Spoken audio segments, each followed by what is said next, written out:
ભાવનગર શહેરના કરસમિયા વિસ્તારમાં ગેરરીતિઓ સામે ભાવનગર મહાનગરપાલિકાએ કડક વલણ અપનાવીને બે અલગ અલગ આવાસ યોજનામાં કુલ 23 આવાસોને સીલ મારી દીધા છે।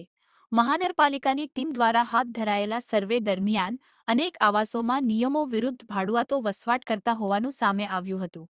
મળતી માહિતી અનુસાર મહાનગરપાલિકાએ અગાઉ જ સંદર્ભિત આવાસધારકોને નોટિસો પાઠવી હતી અને નિયમોનું પાલન કરવા સૂચના આપી હતી।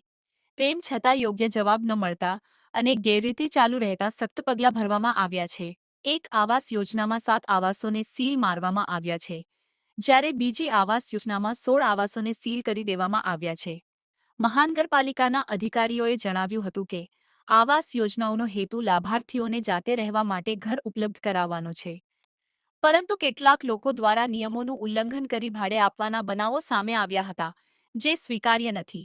ગેરવપરાશ સામે મહાનગરપાલિકા ભવિષ્યમાં પણ આવી જ કડક કાર્યવાહી ચાલુ રાખશે તેવી ચેતવણી આપવામાં આવી છે। સ્થાનિક વિસ્તારમાં આને લઈ ચર્ચાનો માહોલ સર્જાયો છે। કેટલાક રહેવાસીઓએ મહાનગરપાલિકાની કાર્યવાહીનું સ્વાગત કર્યું છે અને ગેરરીતિઓ સામે કડક વલણ જરૂરી હોવાનું જણાવ્યું છે। મહાનગરપાલિકાએ સ્પષ્ટ સંદેશ આપ્યો છે કે આવાસ યોજનાઓમાં કોઈપણ પ્રકારની ગેરરીતિ કે નિયમભંગ સહન કરવામાં આવશે નહીં અને નિયમોનો ભંગ કરનારાઓ સામે સખ્ત પગલાં લેવામાં આવશે।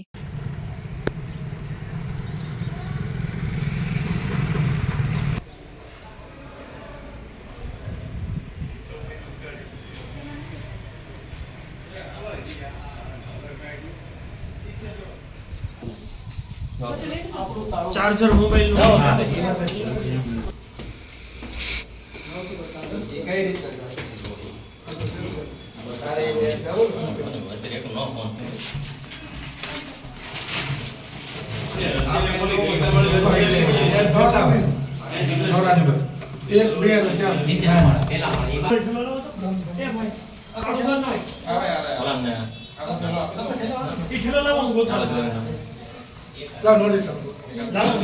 साइड में आवजे तोलाમાં અરે હજી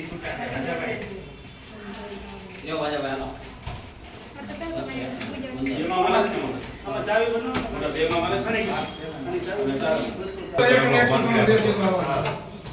અહીંયા એલ ભાઈ ફોન આપો હું આપો આ 103 માં મારો એક માં નહીં